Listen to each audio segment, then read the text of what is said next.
Vamos para Neemias. Hoje nós vamos começar a exposição do capítulo de número 7.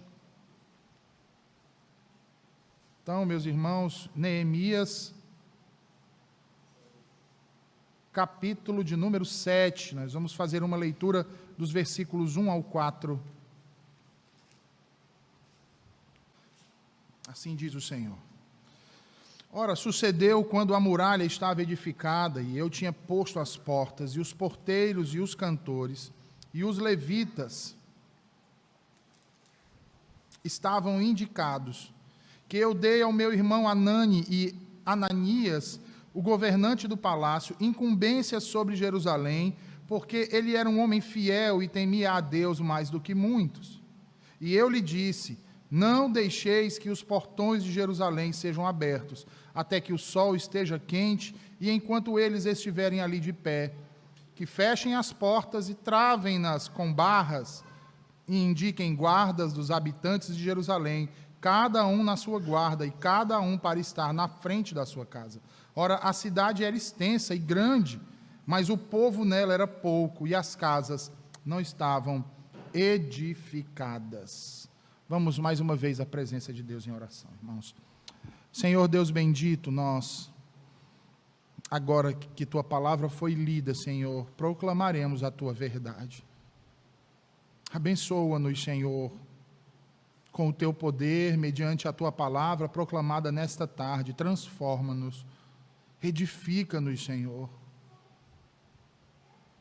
Afasta de nós as dispersões, Senhor.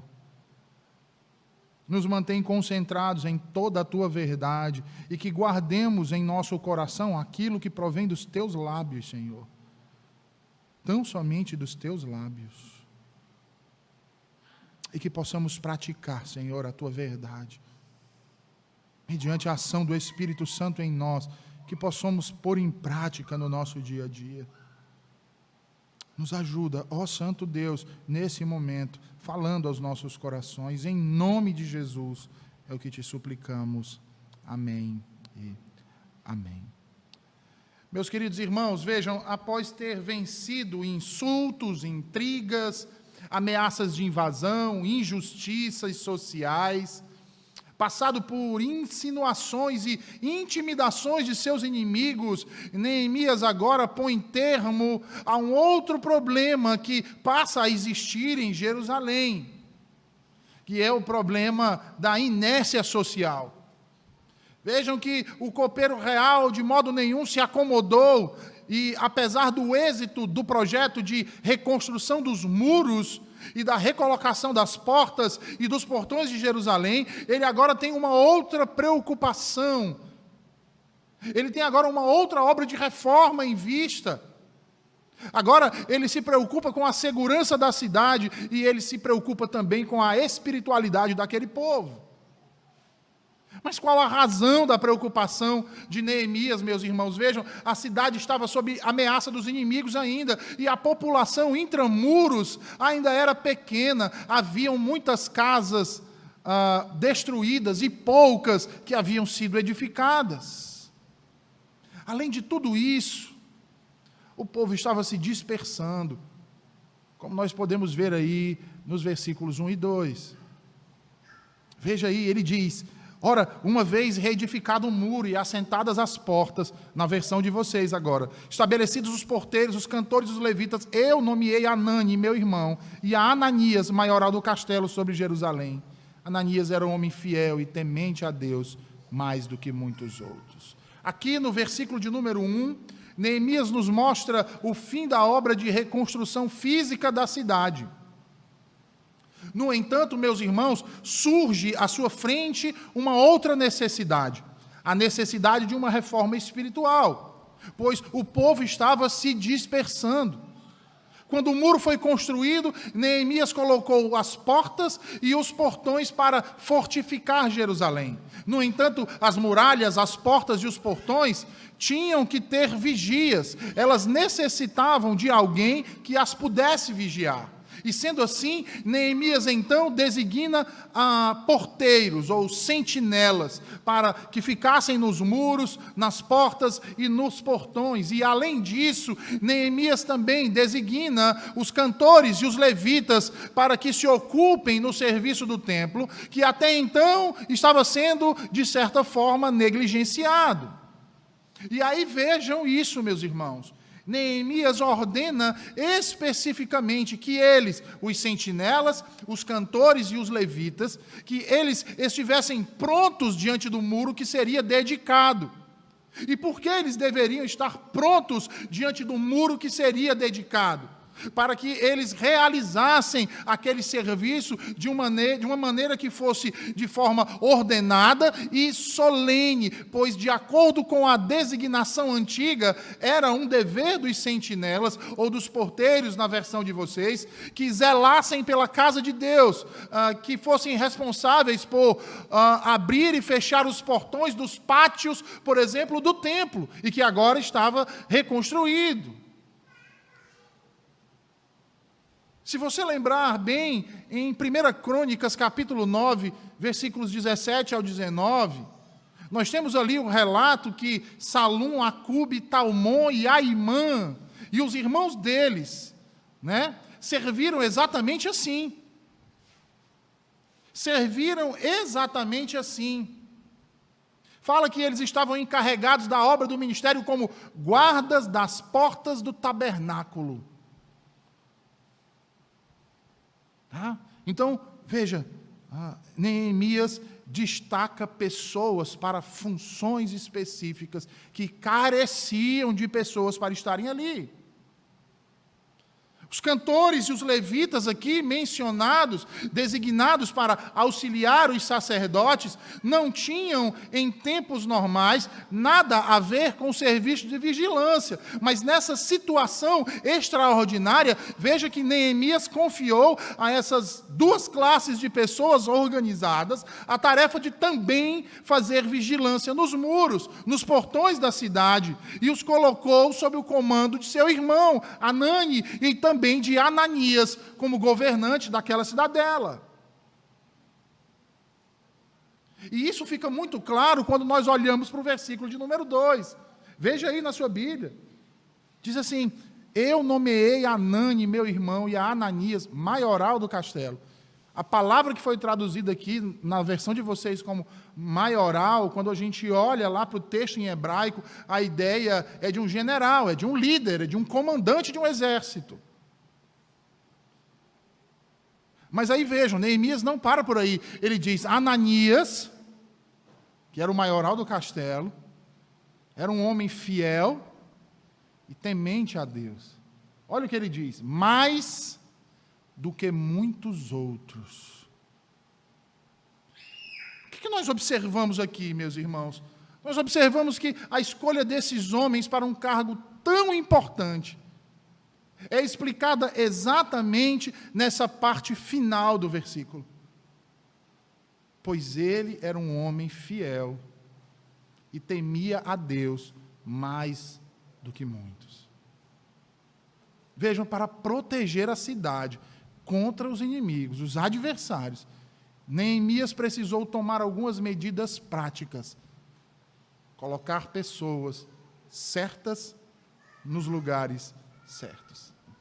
Ele precisou delegar funções novamente, precisou fazer nomeações, e para isso, Neemias teve que levar em consideração algumas informações a respeito dos postulantes. Informações essas que foram relacionadas, veja bem, em primeiro lugar, ao caráter deles. Em segundo lugar, à dignidade deles. E em terceiro lugar, à competência. Mesmo, irmãos, enfrentando um problema de escassez de pessoas, Neemias não usou, na expressão popular aqui do nosso estado, da nossa terra, o se não tem tu, vai tu mesmo. Não. Ele não chamou qualquer um para essas funções importantíssimas. Antes estabeleceu critérios e avaliou quem colocaria. ao ponto de ter que pegar pessoas de outras classes, de outros serviços, para executarem essa função. Para garantir segurança à cidade. Sabe, meus irmãos, no nosso dia a dia, nós constantemente também precisamos tomar decisões, delegar funções uns a outros, nos mais diversos afazeres que eu e vocês têm todos os dias, quer seja para limpar a nossa casa, quer seja para educar os nossos filhos, quer seja para fazer um serviço no lar, dentre muitas outras necessidades. No entanto, nem sempre os critérios que nós estabelecemos são critérios corretos. E aí eu chamo a atenção de vocês, irmãos, para que percebam que essas escolhas que nós fazemos diariamente são muitas vezes difíceis. E que, portanto, requerem de nós um cuidado, critérios específicos que nos ajudem a tomar uma decisão, pois a escolha errada poderá ocasionar um grande problema para nós. Infelizmente, muitos de nós não considera isso. Ou estabelece critérios errados. Você quer um exemplo? A lâmpada do meu quarto queimou. Queimou e fumaçou, e queimou a do banheiro também. Estou com um problema na instalação. Vou ter que procurar um eletricista.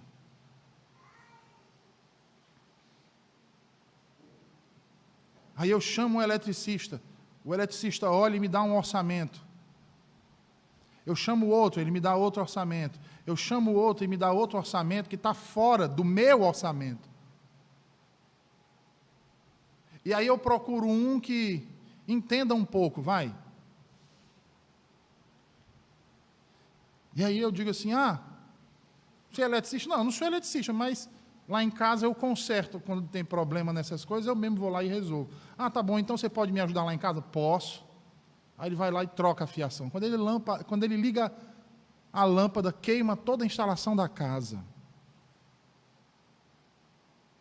Delegou função sem estabelecer os critérios apropriados. Delegou função para quem não tinha condições de exercer aquela função. É por isso, meus irmãos, que nós devemos perceber se os candidatos estão sujeitos e comprometidos em atender primeiro os meus interesses, antes mesmo dos dele. Porque isso é compromisso com o que faz.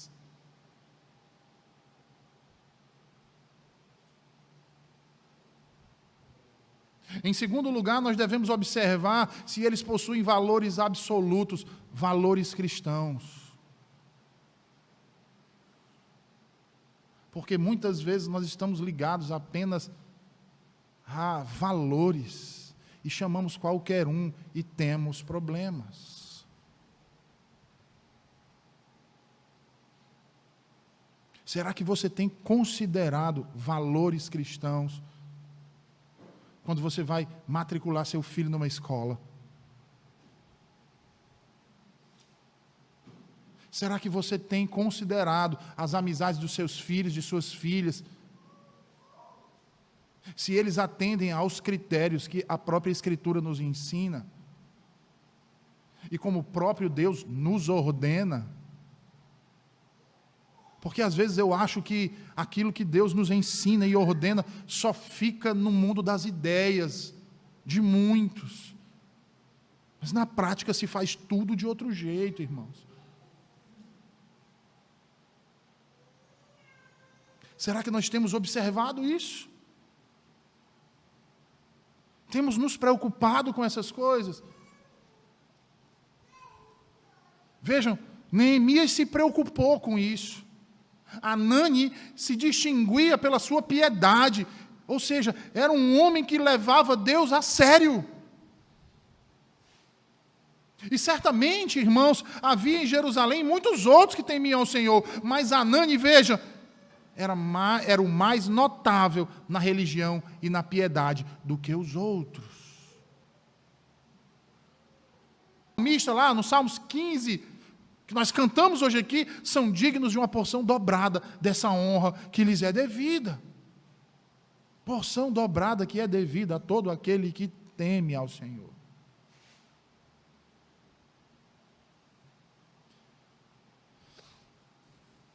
Às vezes nós tememos os perigos, né?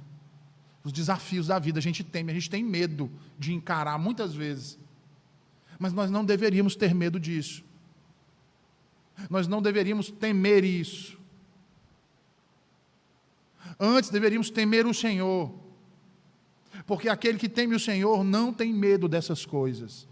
Porque como diz o salmista, lá no Salmo 27, Ele é a nossa luz e a nossa salvação. Do que é que eu vou temer? Sabe, irmãos, nós vivemos esse tempo dessa pandemia que tem matado tanta gente, e eu vejo tanta gente que se diz crente, preocupado que vai morrer.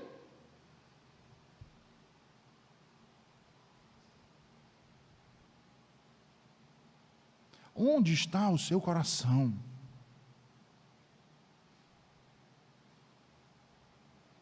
Uma vez eu conversava com um irmão, e ele doente, eu fui visitá-lo.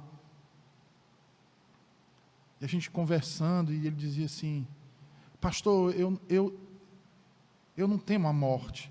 Mas sabe o que é? É porque assim, eu fico preocupado com a minha esposa, com os meus filhos, como é que vai ficar a minha casa? Eu disse: meu irmão, onde está o seu coração? Se você não teme a morte, por que você está se preocupando com essas coisas? O Senhor não cuidou de você até agora? De sua mulher, de seus filhos? O que lhe faz pensar que o Senhor vai abandonar eles?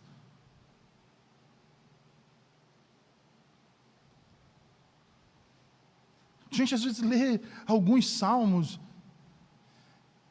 e a gente não aplica nas nossas vidas, irmãos. E deveríamos. Para nos contentarmos no Senhor, para que o Senhor seja a satisfação plena das nossas vidas. Para que na hora das dificuldades, para que na hora dos vales da vida, nós não temamos. Antes, como Paulo, possamos dizer: tudo posso naquele que me fortalece.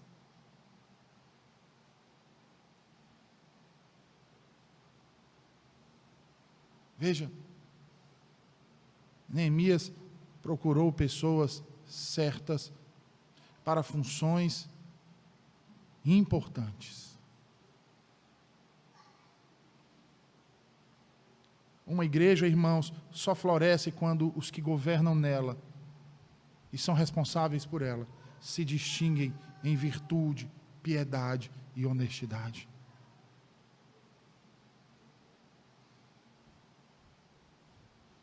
É preciso compromisso, temor ao Senhor, vida piedosa. A quantidade de pessoas que estão na liderança das igrejas que não possuem nada de piedade, irmãos, é impressionante.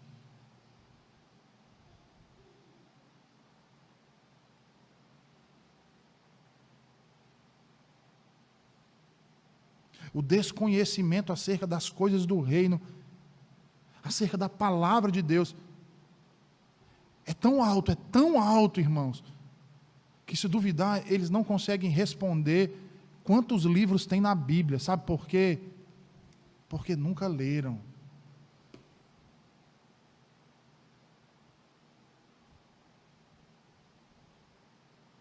Uma pergunta básica para os nossos alunos, crianças da escola dominical, que eu tenho certeza que você perguntar, ele vai saber dizer. Mas tem líderes, acreditem, presbíteros, diáconos e pastores que não sabem sequer quais são os 10 mandamentos. Não sabem nem onde é que tem na Bíblia.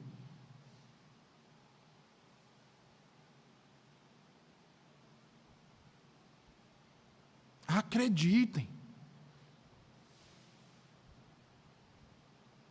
E ainda são capazes de dar um sorriso amarelo, dizendo assim, amar a Deus sobre todas as coisas e o próximo como a si mesmo? É esse? Eu digo, não, são os 10. Não é o resumo deles, não. Ah, mas isso aí é muito difícil.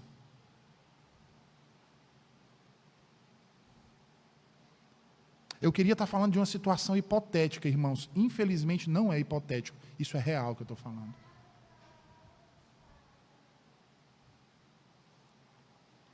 Como é que um conselho coloca alguém assim para pastorear o rebanho de Deus?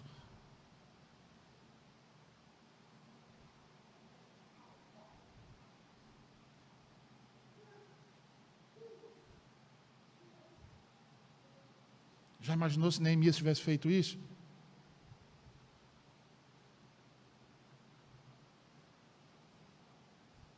Né? Ontem, os meus filhos brincavam no carro, conversando, e eu ouvindo que eles conversavam, e um dizia assim, é mais ou menos assim, irmãos, que se escolhe.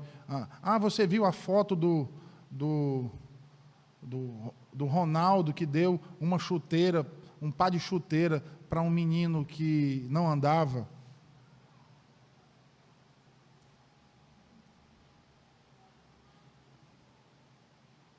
E do Messi que deu um fone de ouvido, o mais caro que tem no mundo, um dos melhores, para um menino que era surdo?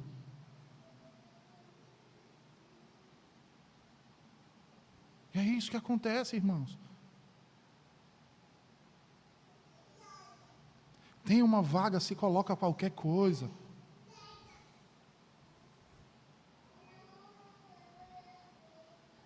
Uma igreja só floresce quando os que governam nela são responsáveis por ela, se distinguem em virtude, piedade e honestidade.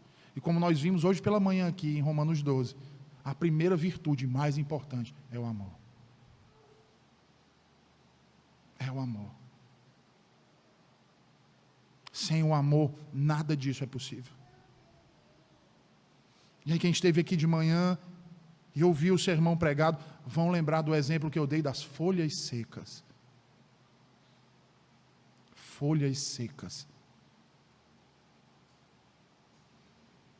Retornando ao texto, então, veja, muitos presumiram que Neemias, por conta dessas nomeações, estava prestes a voltar então para a corte persa, para ter então a sua comissão renovada, e por causa disso ele deixaria então Anani e Ananias, homens honrados e dignos para cuidar dos negócios da cidade em sua ausência. Afinal, bons governadores, quando estão impossibilitados de agir, devem ser muito cuidadosos quanto àqueles que eles delegam suas atribuições.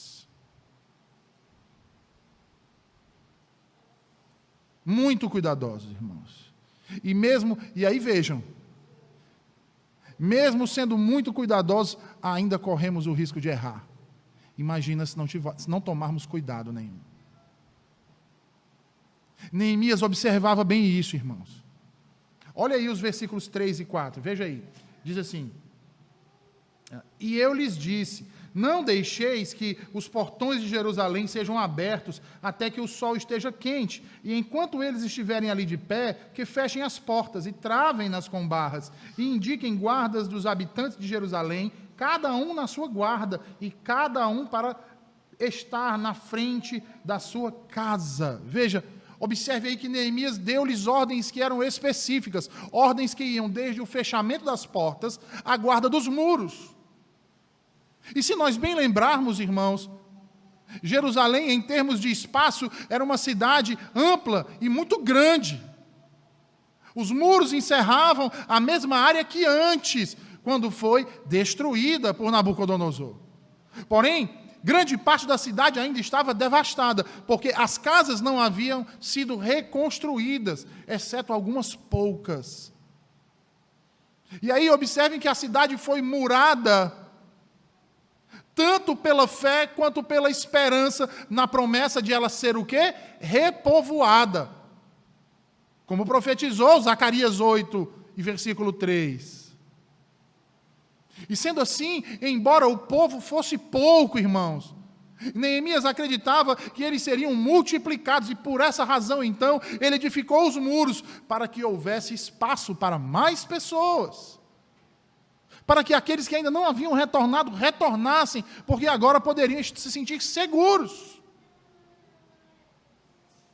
Note que se Neemias não tivesse confiado nisso, ele poderia ter imaginado que muros em uma cidade são um grande opróbrio. Como opróbrio é uma cidade sem muros. Por isso, então, ele ordena aos magistrados da cidade, Anani e Ananias: assistam ali, fechem, tranquem as portas da cidade toda noite, porque em vão seria se ter um muro se as portas fossem descuidadas, ficassem abertas. Ele diz: cuide para que não fiquem abertas pela manhã, até que vocês possam ver que tudo está livre e quieto. Porque o inimigo pode estar escondido, esperando uma brecha para entrar e destruir. Ele diz: coloquem sentinelas sobre os muros e em outros lugares, e coloquem com distâncias que sejam convenientes. Não colocam um aqui e outro daqui a 10 quilômetros, não.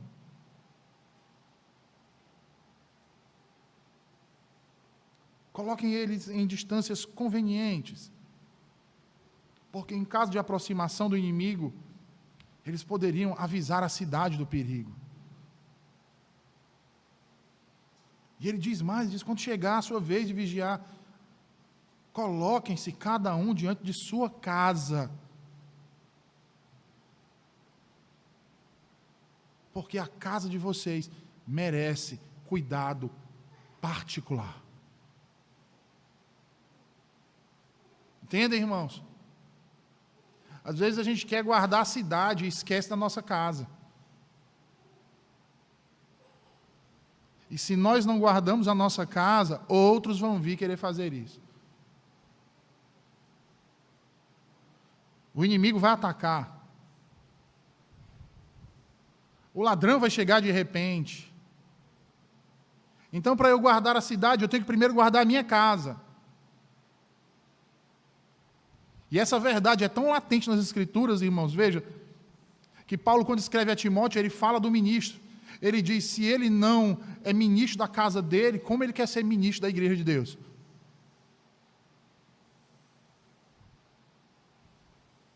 Aquele que serve, se ele não consegue servir na casa dele, como ele quer servir na casa de Deus?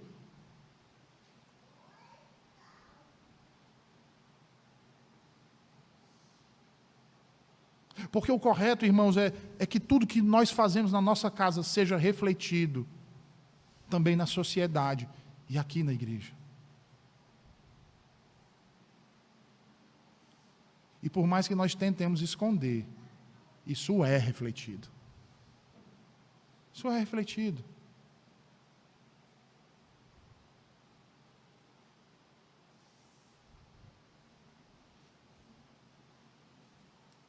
Isso é refletido.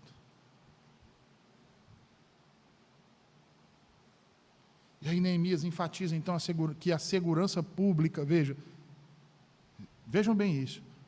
Olha o princípio que Deus está nos mostrando aqui a partir de Neemias. Porque nessa atitude de Neemias de guardarmos a nossa casa para guardarmos a cidade, ele nos dá uma lição de segurança pública. A segurança pública depende do cuidado do crente pela sua casa. A segurança pública depende do cuidado do crente da sua casa, de sua família, contra o pecado.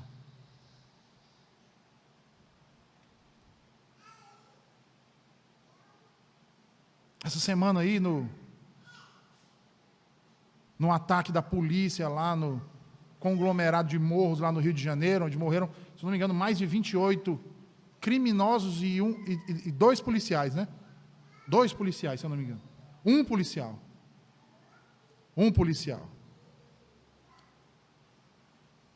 Aí uma determinada emissora de televisão aberta do nosso país,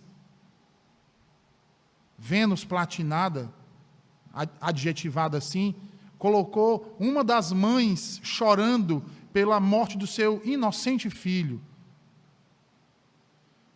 porque a polícia matou ele de uma maneira cruel, que não estava fazendo nada. No outro dia, as redes sociais ficaram cheias dos vídeos daquela mesma mãe que chorava pela morte do filho, com um fuzil na mão, numa festa do tráfico.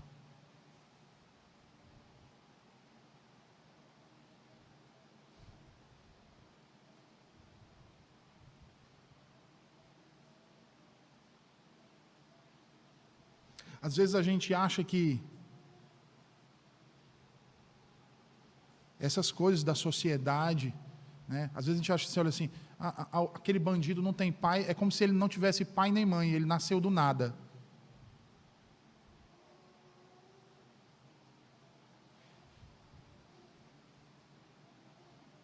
Uma família que não teme ao Senhor.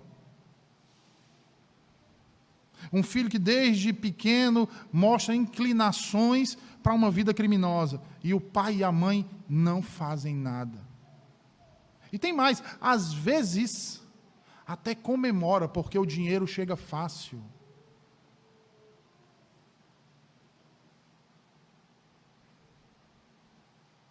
Infelizmente, irmãos. Infelizmente. Ah, pastor, mas eu conheço casos que os pais sempre foram muito zelosos.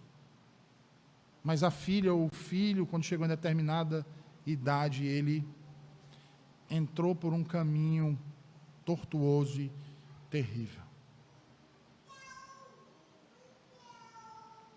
Isso acontece? Claro que acontece.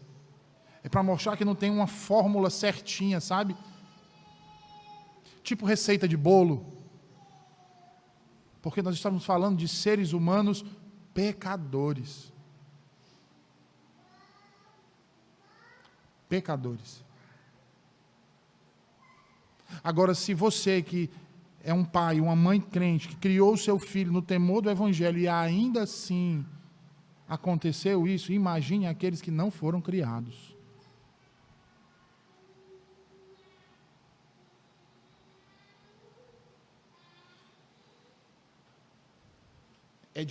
É do interesse, irmãos, de cada ser vigilante vigiar a sua própria casa. Mas muitos não entendem isso.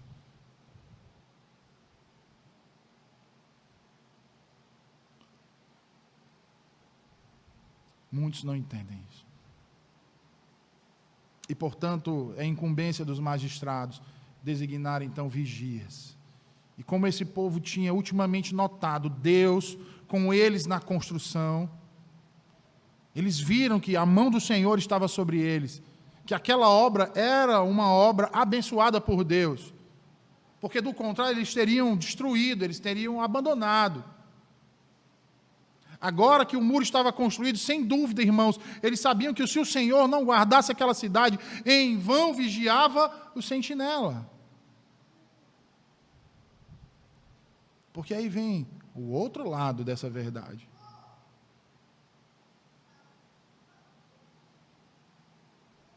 Se o Senhor não guardar a cidade, em vão vigia o sentinela.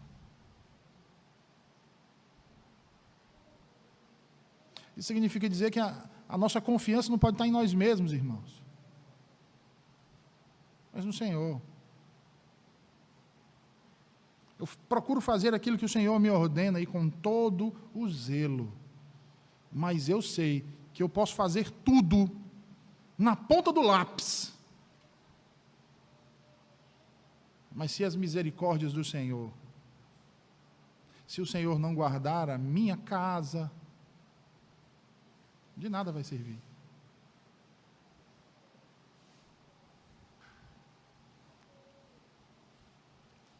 Neemias se preocupava muito com a quantidade de pessoas que habitavam dentro dos muros, porque eram poucas famílias, estavam ao redor da cidade, porque tinham a impressão de insegurança para habitar dentro dos muros.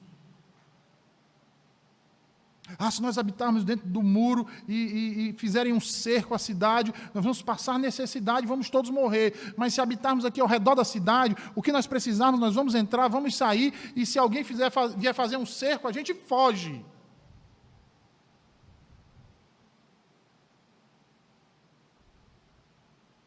Neemias então fortalece a cidade e as portas e ainda conclama o povo a voltar.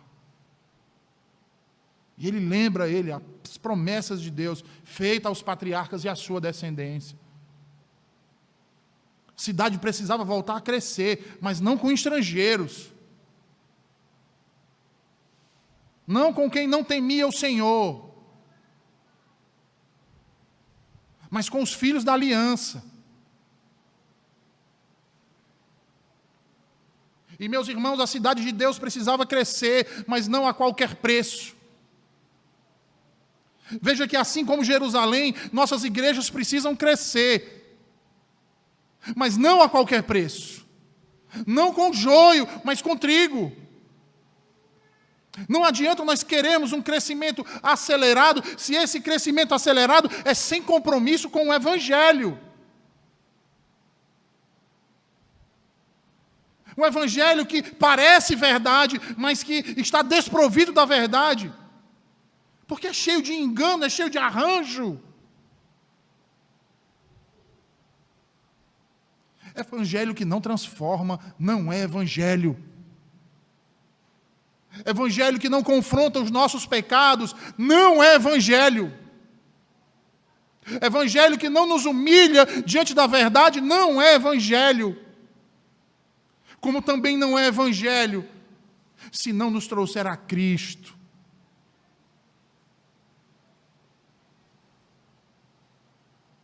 Hoje vemos muitas igrejas cheias de pessoas crentes, porém não convertidas. Crentes nominais, acreditem. Eu, quando criança e adolescente, eu ouvia muito dos meus colegas. Que criança tinha aquela mania, pelo menos na minha época, década de 80 ali. Qual é a tua religião? Qual é a tua religião? Aí, quando criança, a gente dizia assim, eu sou crente. E o outro dizia assim, eu sou católico. Mas quando a gente foi crescendo, aí os católicos começaram a dizer, não, eu sou católico, mas eu não sou praticante. Hoje tem um monte de evangélico não praticante. Um monte de crente que é incrédulo, na verdade. Ele gosta do evangelho, ele gosta de ouvir as pregações, ele gosta da igreja, ele gosta dos irmãos, mas ele não vive o evangelho. Ele escuta tudo, mas nada ele guarda. Nada ele põe em prática.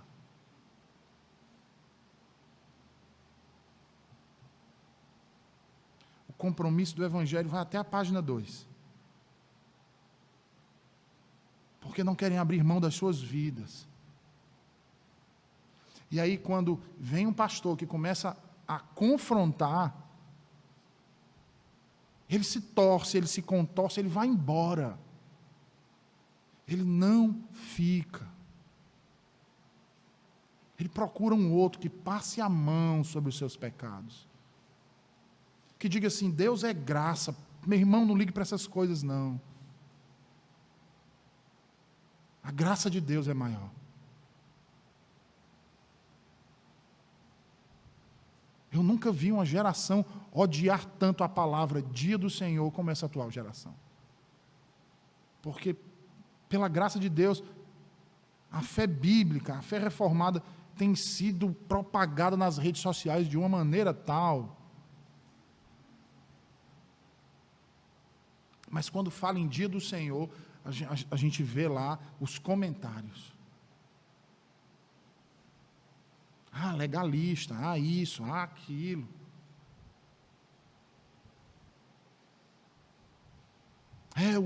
O dia do Senhor, desde que eu não seja impedido de fazer o que eu gosto. Porque se eu for impedido, aí não. Aí não é dia do Senhor, é dia do opressor.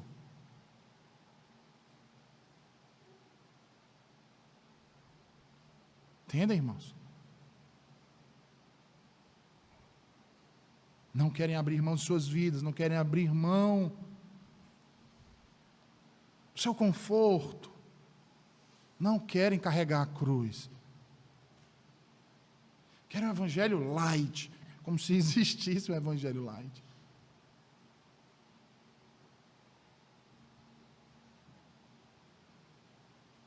Né? Querem apenas um Deus que seja permissivo, porque amor é permissividade, suscetível a todos os seus desejos e caprichos, igual a maioria dos pais hoje em dia. Filho, vai tomar banho? Não quero, não quero. Tá bom, meu filho, tudo bem, você toma banho amanhã. Papai não vai mais encher seu saco, não.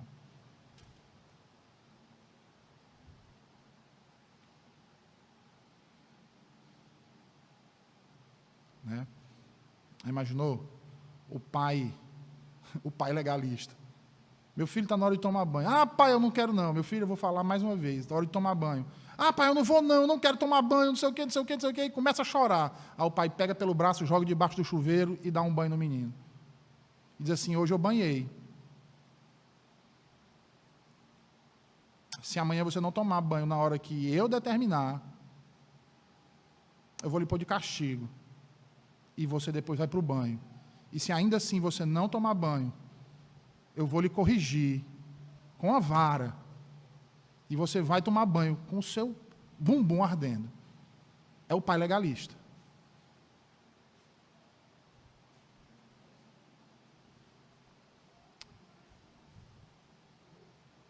Porque o pai da graça, o filho pode fazer o que quiser.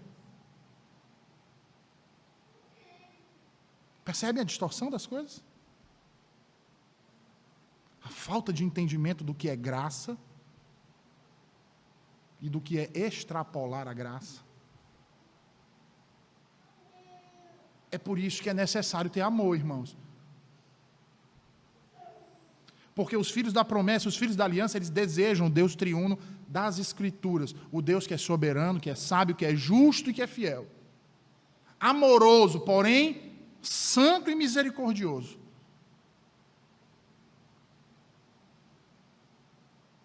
Um Deus que é todo-poderoso, Senhor dos senhores, Rei dos reis, que age segundo o seu santo e sábio conselho, que é firme, imutável e inabalável.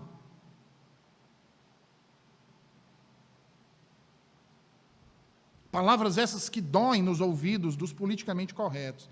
Imutável, inabalável, soberano, Senhor.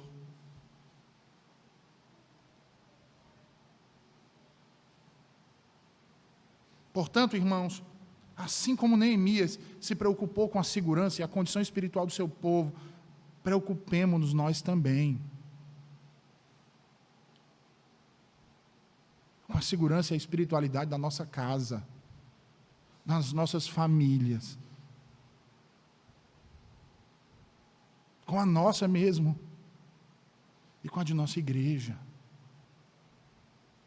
Pois assim como Neemias, nós podemos estar com os muros reerguidos, mas é necessário que a obra seja continuada, irmãos. Cuide das portas, cuide dos muros, mas lembre-se que não adianta ter muros levantados se as portas estiverem abertas aos inimigos. Não adianta ter torres se não houver sentinela.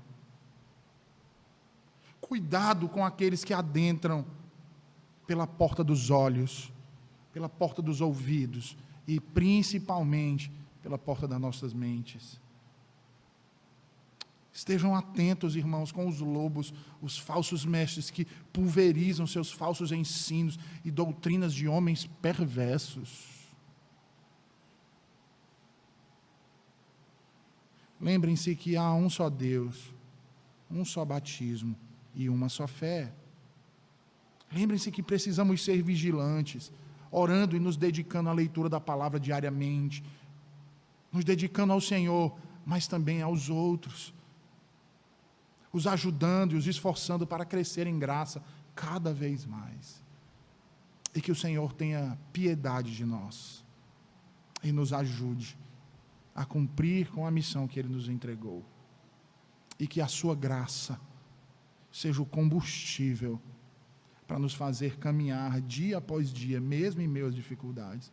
E que o seu amor seja o nosso sustento para realizarmos tudo isso para a glória do seu santo nome.